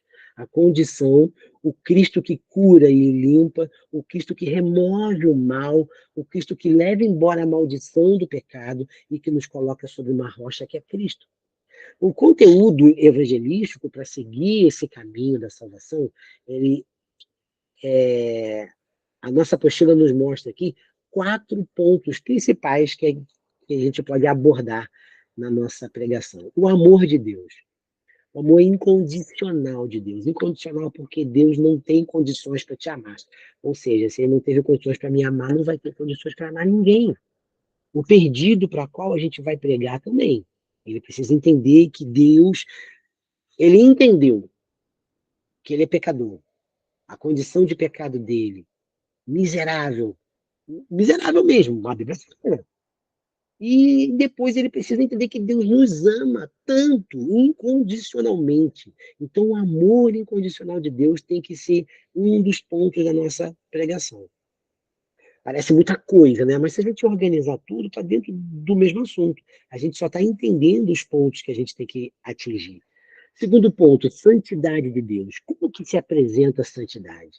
Ah, Deus é santo. Tá, e aí, como que a gente apresenta? Deus é santo e o homem é pecador. Todos somos pecadores. O pecado é um abismo que nos separa de Deus.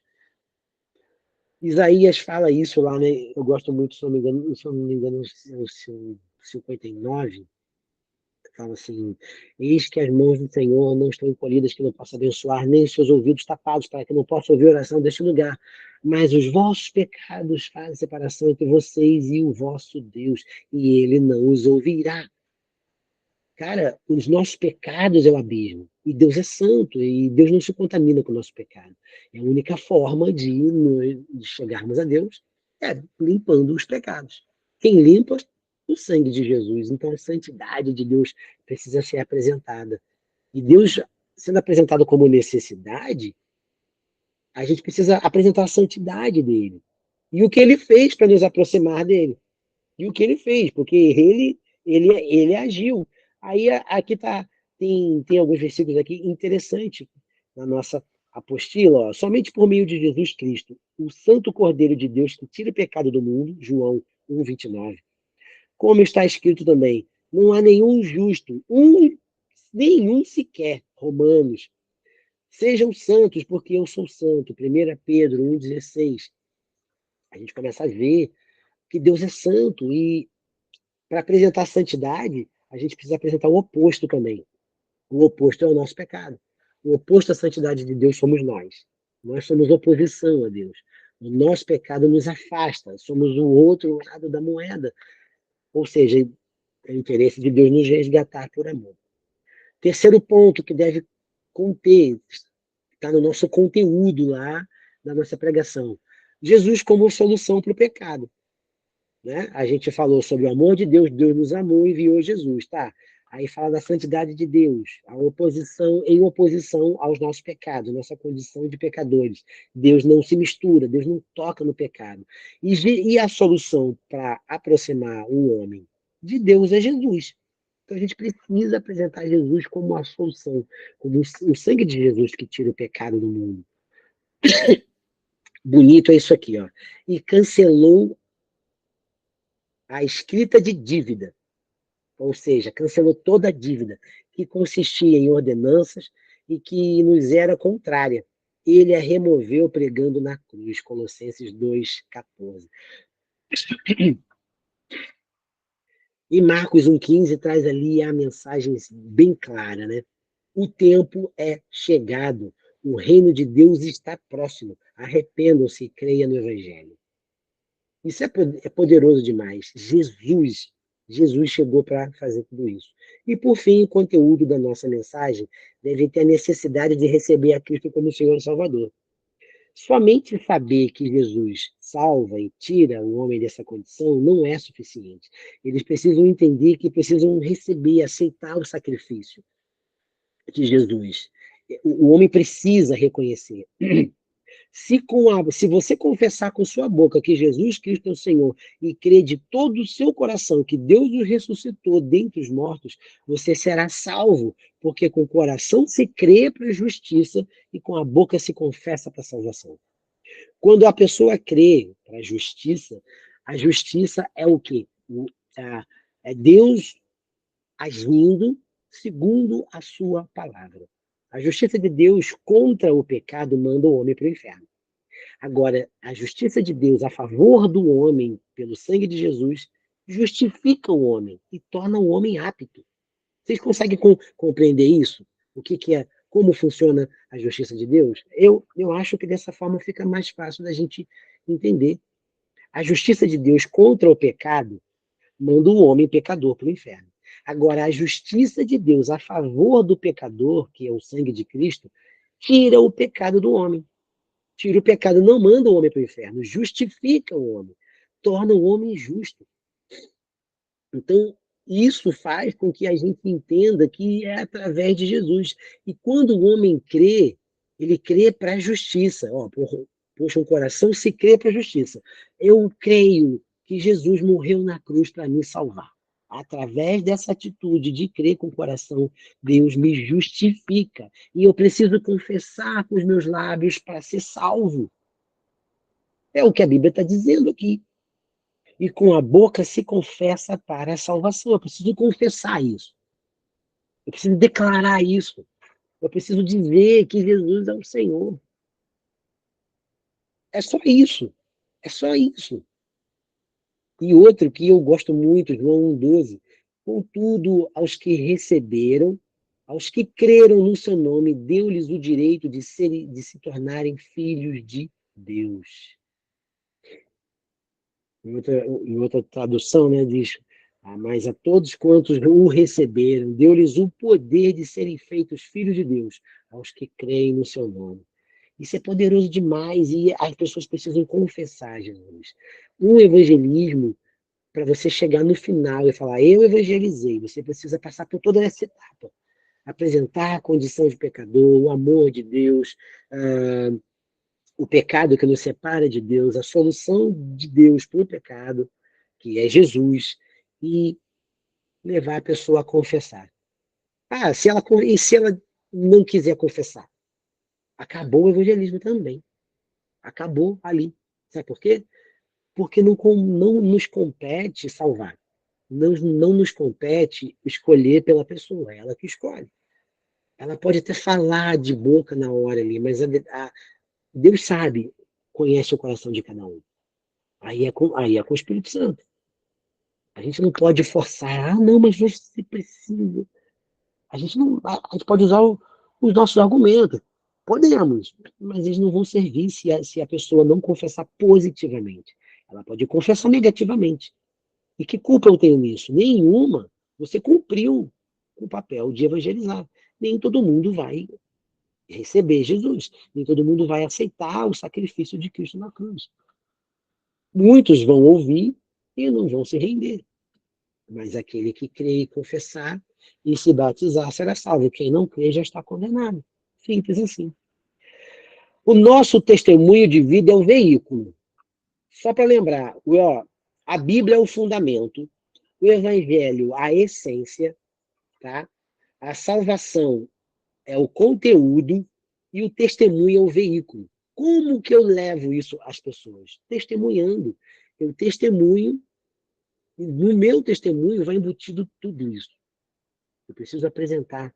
Eu era assim, na condição de pecador, porque a Bíblia diz isso sobre o pecado, e eu estava enquadrado nisso, mas o amor de Deus, e o sangue de Jesus, e Jesus morreu na cruz, tudo dentro, e ele me curou, e tudo embutido no nosso testemunho, para apresentar o Evangelho de uma forma eficaz, eficaz. Essa é a palavra. A gente precisa ser bem claro em tudo que a gente for falar. Olha só que legal aqui. Qualificação do evangelista. O evangelista é o anunciador das boas novas. É o pregador, é aquele que anuncia. Né? Muitas igrejas usam o termo evangelista como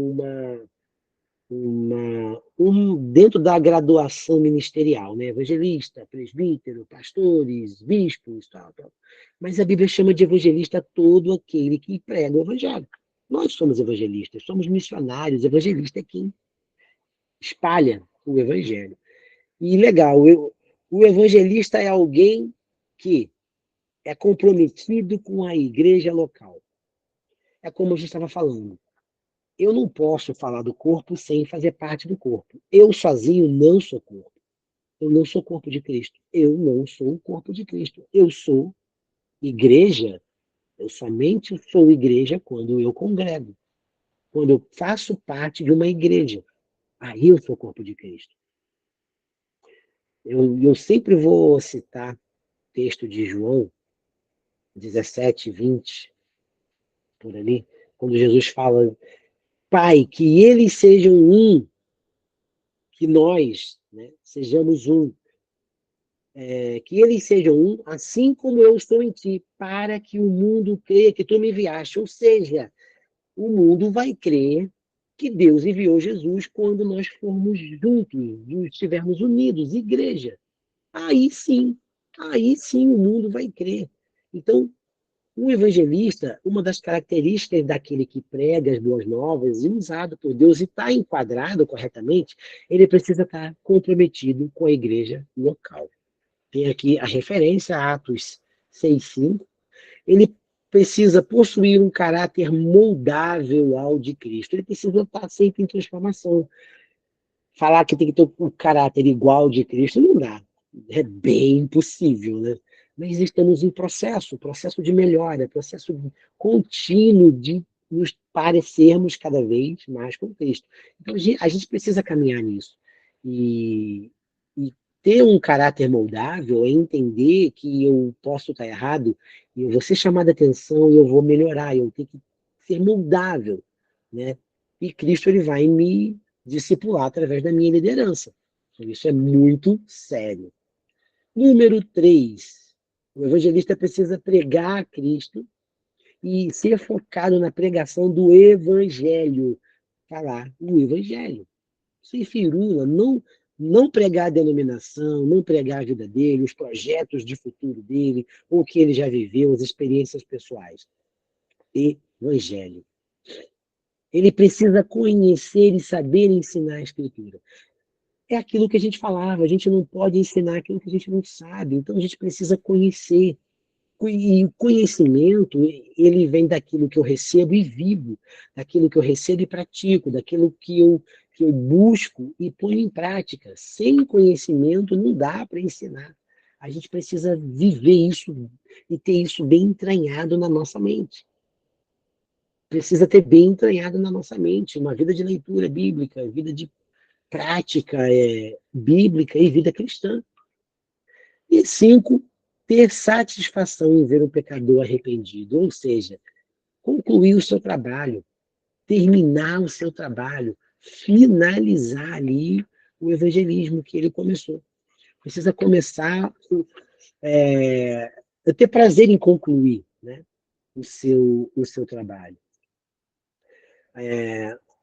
A gente pode citar um monte de outras características que um evangelista pode ter. Mas essas 5 aqui, elas são bem completas, ela envolve muita coisa ali, se a gente for colocar na ponta do lápis, envolve muita coisa de vida cristã. Não tem como você ter um conhecimento das escrituras para poder ensinar sem uma prática cristã, sem uma vida de prática cristã. Então a gente precisa ter prática cristã diária, oração, jejum, leitura bíblica, frequência nas nossas reuniões. Isso faz com que a gente viva Jesus e viver em comunidade, faz com que a gente entenda quem Ele é e nos leva a viver a palavra. E a minha vivência da palavra, do evangelho, vai me dar autoridade. Na hora de pregar, eu vou saber quem eu estou falando, de quem eu estou falando, e vou ter o respaldo total do próprio evangelho para falar dele, do próprio evangelho. Eu destaquei aqui umas estratégias de Paulo, interessante aqui. Ó, ele expõe aqui na página 46, fala assim, no texto de Romanos, capítulo 15, do 1 ao 21, Paulo expõe sua estratégia para esclarecer as relações entre povos rivais de culturas e cultos diferentes, mas que Jesus veio para serem um só. A salvação é para todos os homens. Jesus morreu pela humanidade. Aí tem o esboço aqui da estratégia. Os fortes devem suportar os fracos. Aí ele fala ali no livro de Romanos, né? No capítulo 15, do versículo 1 ao 6. Jesus deu exemplo colocando os interesses dos homens acima de seus próprios. O valor do Velho Testamento, ele também fala sobre isso, embora a lei do Velho Testamento não salve, defende a importância do estudo dessa mesma parte da Escritura, pois revela a importância da fé, a obediência do homem e o caráter de Deus e sua fidelidade. Muitas pessoas usam o que dizem, né, e preferem crer que o Antigo Testamento ele não tem um poder de transformar a vida e ele só serve como fator histórico. Eu prefiro não pensar assim, porque ele nos ensina como os homens se manteram fiéis, mesmo sem a presença do Espírito Santo, crendo naquilo que os profetas falavam. Então, leva a gente a entender que a obediência naquilo que os profetas de Deus, os homens de Deus nos trazem como verdade, deve ser obedecido. Mesmo hoje com a presença do Espírito Santo, eu posso aqui clamar ao Espírito Santo e ele trata direto comigo. Mas o Antigo Testamento me mostra isso, me dá exemplos de um povo que ouviu sempre da boca de um homem e viu maravilhas porque creram através da boca de um profeta, de um enviado de Deus, de um homem que também ouvia Deus. Então a gente começa a ver que o Antigo Testamento ele é importante. Talvez você nunca tinha pensado ao contrário disso, mas eu conheço muita gente que pensa assim, que ignora totalmente e nem estuda o Antigo Testamento. E isso é sério, isso a gente precisa conhecer de verdade toda a Escritura. Uma outra estratégia aqui é Cristo recebeu pecadores e os fez santos. Então Jesus transforma pecadores em santos. Isso é muito legal, porque mostra assim que qualquer pessoa pode se assentar à mesa do rei. Então a gente estudando a vida de Paulo e como Paulo agia quando ele pregava para os gentios, a gente começa a ver assim que Deus amou todo o mundo, porque no Antigo Testamento a gente vê o esforço de Deus para guiar o seu próprio povo, o povo escolhido. A gente sabe que eles rejeitaram Jesus, tal, mas Deus guiou eles até onde deveria, até quando Cristo veio. Então, o cuidado de Deus, o amor de Deus em cuidar, exortar, em curar, livrar, salvar, operar milagres, foi poderoso. Aí vem Paulo e faz a mesma coisa, com o mesmo amor, para guiar os não-judeus, para guiar os gentios, aqueles que não professavam a fé judaica e Deus espalhando o evangelho por todo canto, já agora de uma forma diferente, com a presença do Espírito Santo e o testemunho de Cristo, que veio, cumpriu a lei do Antigo Testamento, cumpriu toda a lei e nos mostra agora como fazer para ser salvos através da graça. Isso é poderoso porque mostra que não só aqueles que foram chamados por Deus, mas agora todos nós a qual o sangue de Jesus se estende. Então, isso faz com que hoje nós, como igreja, em uma cultura totalmente diferente da época bíblica, até da cultura que Paulo pregava, a gente entende que o evangelho também é para a gente. Talvez você não consiga criar essa linha de raciocínio na tua mente, mas a sensação de ser amado e guiado por Deus vem desse cuidado que Paulo começou a dar aos outros povos. Paulo ele abandonou toda a vida dele para viver isso. Ontem não, terça-feira, eu estava vendo algumas viagens de Paulo e pensando assim, ele fez essa viagem a pé, de navio, montado em alguma montaria lá, e cara, que difícil, 17 naufrágios, prisões, tudo por amor ao Evangelho, tudo para ver pessoas se rendendo aos pés de Jesus, tudo isso para discipular outros líderes. Então, isso é importante e traz um resultado poderoso para a nossa vida. Poderoso de verdade. Aí voltamos aqui para a área, para o tempo, para a sociedade contemporânea, para o nosso tempo. Né? A igreja local e o evangelismo. A nossa igreja. Quando a gente fala igreja local, a gente tira a responsabilidade do corpo de Cristo, todos os cristãos, e leva para a nossa comunidade cristã, para dentro da tua igreja. Ah, Jesus, quando ele instituiu ali os seus discípulos, ele já sabia que ia proliferar, ia crescer e íamos nos tornar um corpo. Ele já sabia. Então, tudo foi pensado por Deus visando as igrejas hoje, o corpo de Cristo, mesmo que com vários nomes espalhados assim, somos corpo de Cristo como igreja. Né? E temos uma tarefa. A tarefa da igreja é o programa da missão. É toda a missão. É a nossa tarefa. A igreja não está na terra só esperando a volta de Jesus. A gente não está aqui nessa terra só aguardando Jesus voltar. Tem um trabalho a ser exercido. E Jesus falou da natureza da igreja por meio de parábolas. E Jesus comparou o reino.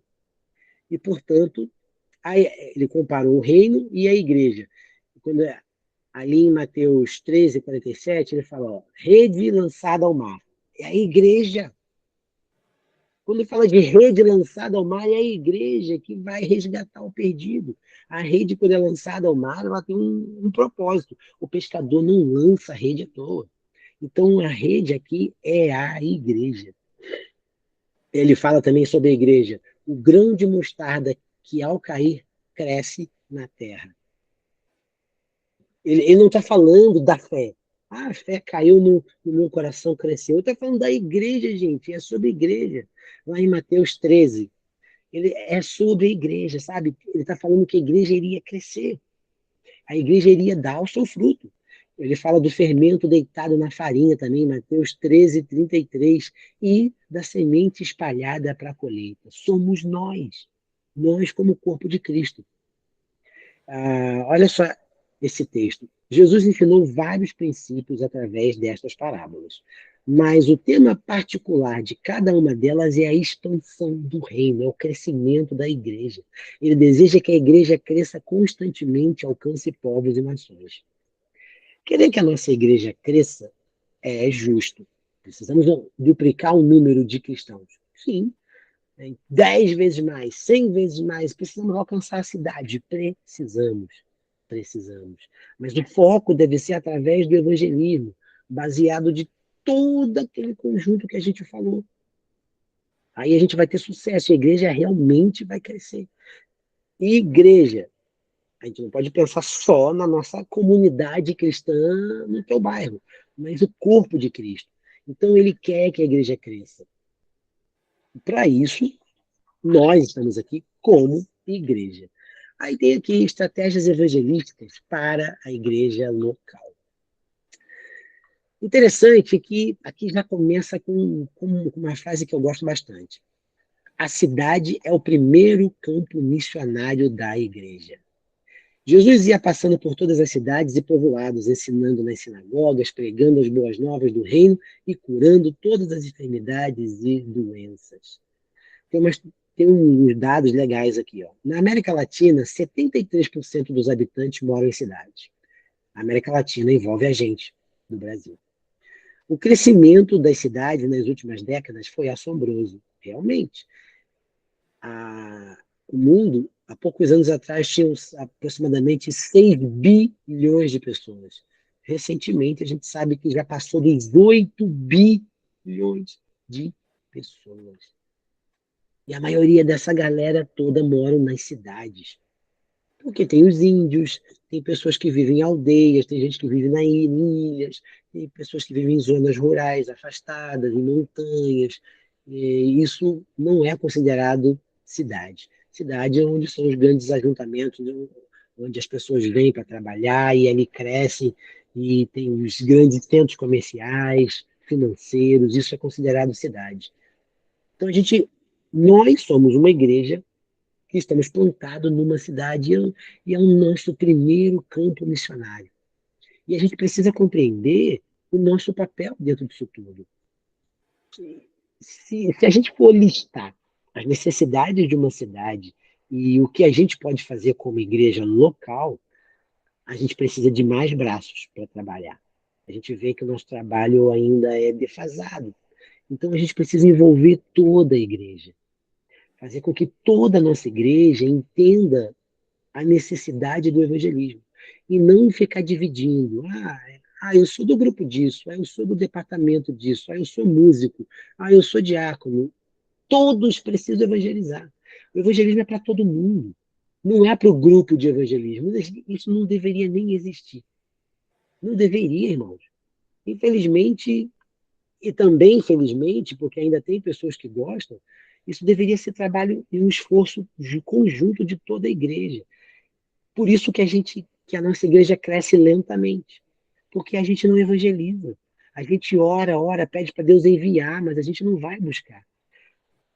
Sabe, a maior alegria do pescador é chegar na beira do barco ou na ponte onde ele está pescando e ver que tem peixe ali embaixo. Porque ele sabe que vai jogar a rede e vai pegar. Mas precisa jogar. Não basta o peixe estar ali no pé dele.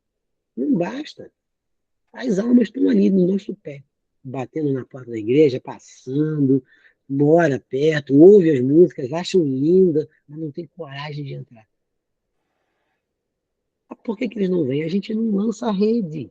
O evangelismo é isso, a igreja é a rede lançada ao mar. Então a gente tem que ter essa atitude. Então a igreja local precisa fazer isso. E as nossas igrejas vão crescer. Ah, a gente vai ter um crescimento exponencial, a gente vai ter um crescimento absurdo? Vamos, vamos. Quando a gente fizer o que tem que fazer, o que tem que ser feito. Sem evangelismo não dá. Hoje, na nossa coordenadoria regional de missões, a gente está tentando trazer essa cultura do evangelismo para toda a igreja. Não só para o grupo de evangelismo, não só para os jovens. Ah, mas o jovem tem mais. Não, gente, é para todo mundo. Quando todos se envolverem com o evangelismo, a igreja toda cresce. A igreja toda vai dar fruto. A igreja inteira precisa focar nos mesmos objetivos, junta, todos juntos, usando os talentos que cada um tem. Isso é fundamental, é fundamental. Número 2 aqui, na página 52, o 2.2 fala assim, o alcance da comunidade local. Deus quer nos usar como abençoadores de cidade. Uma coisa que eu gosto muito de falar é sobre a função da igreja onde ela está inserida. E eu falo muito sobre a igreja integral. A igreja integral, se a gente for estudar sobre isso, é a igreja que supre as necessidades de um ser humano. Vamos pensar na cidade como um ser humano. O que um ser humano, as necessidades básicas de um ser humano? Espiritual, física e emocional. Corpo, alma e espírito.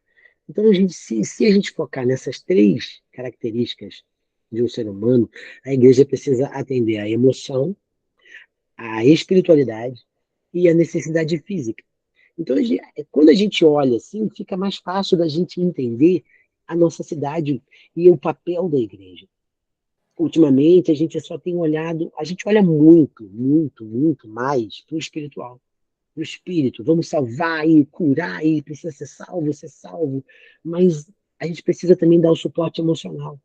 Tem muitas pessoas sofrendo, pessoas com depressão, ansiedade, com problemas emocionais de diversos níveis.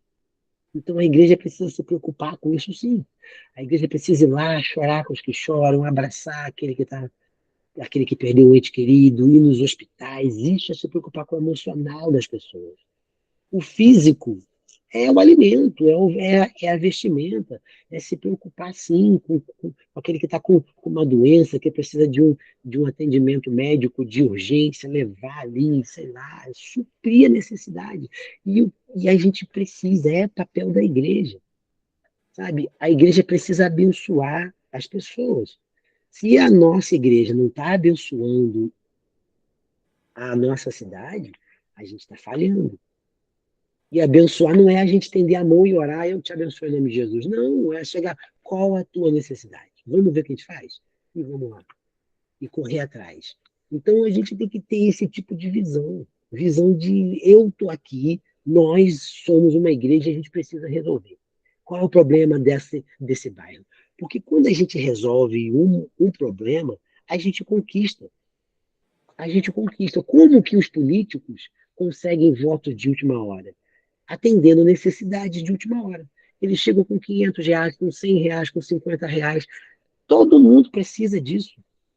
Todo mundo precisa de um saco de cimento. É compra de voto? É errado? É. Mas é assim que eles conseguem, suprindo necessidades pontuais.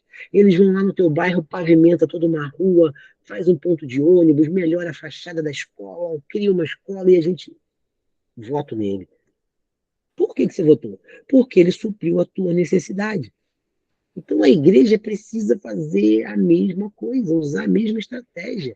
E não é só uma estratégia, é nosso papel suprir a necessidade. da, do lugar onde estamos inseridos. A gente precisa olhar para a nossa cidade com um olhar de vamos resolver. E se a gente não puder, irmãos, nós somos um corpo. Você sozinho não é igreja, lembra? Então, sozinho você não resolve. Sozinho você não resolve. Agora, o corpo resolve. O corpo consegue dar um jeito. Nem que seja no joelho, no chão, na oração, a gente consegue achar um método, achar uma saída, dar uma resposta. Mas, como igreja, precisamos ser resposta para essa sociedade. Ah, eu gostaria que vocês dessem uma lida nisso bem legal, bem com calma mesmo. Tem umas coisas aqui muito boas aqui. E essa, esse capítulo fala bastante da igreja local.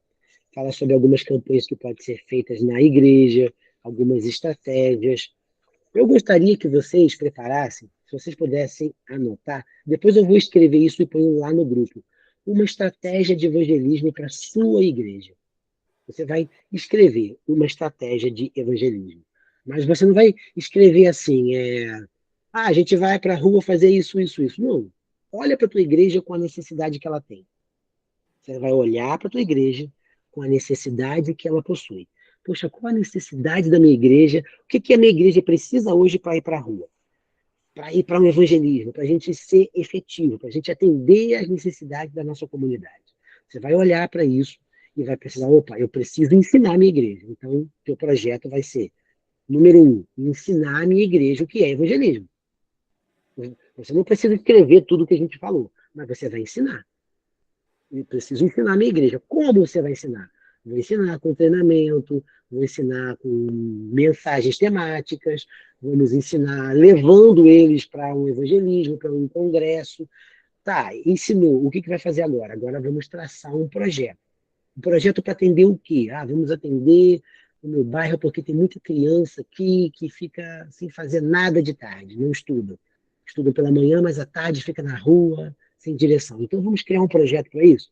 Como? Como minha igreja vai agir? Você vai escrever tal, tal, tal, tal. Não precisa ter muita coisa, muito, mas tem que detalhar. Também chegar, vamos fazer uma creche. Não, como que isso vai ser feito? A gente vai pesquisar como se faz uma creche, pá, pá. Então eu vou pedir isso para você escrever um projeto para a tua igreja local. Mas para a tua igreja de verdade, não cria uma igreja fictícia na cabeça, não. Para a tua igreja. Desenvolve, coloca lá, olha, o meu projeto eu vou começar com 5 pessoas de frente, vai ter, e a gente vai trabalhar com toda a igreja, mas só 5 pessoas vão estar liderando, ou 3, a gente vai fazer isso, a gente vai buscar recurso aqui e ali, aí a gente não tem dinheiro, mas a gente vai vender isso, vamos vender brigadeiro na rua para levantar o dinheiro. Cria um projeto de verdade para a tua igreja e escreve isso. Tá? Eu vou descrever tudo isso, coloco lá no grupo amanhã pela manhã e fica como um projeto para você me entregar, um trabalho final para. Isso pode ser até algo que você queira realmente fazer. Talvez você não queria até agora, mas com certeza você vai gostar de fazer isso, ok? Alguém tem alguma pergunta? Às vezes eu fico pensando, meu Deus, eu estou falando demais, esse povo não fala, esse povo não está falando nada, estou preocupado, Jesus. Tá rindo, né? Não sei nem quem riu, mas alguém riu. Pode falar, irmão. O Júnior? Foi sem querer, pastor. A paz, uma boa noite a todos. Foi sem querer que eu cliquei aqui na mãozinha aqui. Sem Tá dúvida bom. alguma. Tranquilo, tranquilo. Aula excelente, meus Tranquilo, parabéns. tranquilo. Amém. Deus abençoe. Mas então vai ser assim, tá? Vou colocar lá amanhã, vou descrever bonitinho. Qualquer dúvida, só me chamar que eu ajudo lá. A gente troca umas ideias. Legal que a nossa revista aqui traz algumas ideias, traz algumas coisas bacanas aqui. Se você quiser, pode entrar no site da SGM, tem muita coisa legal lá, dicas, tem projetos meio que prontos para você também desenvolver. Pode usar, pode pegar aqueles projetos, desenvolver e escreve algo bem legal, focando na tua igreja. Se tiver duas outras pessoas da mesma igreja aqui, cada um escreve o seu. Mas pode se ajudarem ali, fica legal, tá? Fica bem bacana. Amém? Oremos. Se ninguém mais quiser falar, oremos. Oremos. Senhor Jesus, muito obrigado por essa aula, obrigado por essa noite. Te agradeço pela vida de cada um, aqueles que estiveram aqui assistindo online, os que estão assistindo depois. Deus, eu peço ao Senhor de todo o coração, faça de nós, Senhor, servos, missionários teus, inseridos nas nossas igrejas, no nosso trabalho, em nossas profissões, onde o Senhor tem nos colocado. Abre os nossos olhos, Pai amado, traz ao nosso coração a tua vontade, faz queimar, Pai amado, o nosso coração de amor pelas almas. Nos dê, Pai amado, sabedoria para exercer o nosso ministério da melhor forma possível. E que tudo que temos aprendido, não só nessa aula, mas principalmente nessa, possamos colocar em prática e nos indignar, Deus, com a situação atual desse mundo e fazer alguma coisa usando essas ferramentas para alcançar o perdido a qualquer custo. Em nome de Jesus. Amém.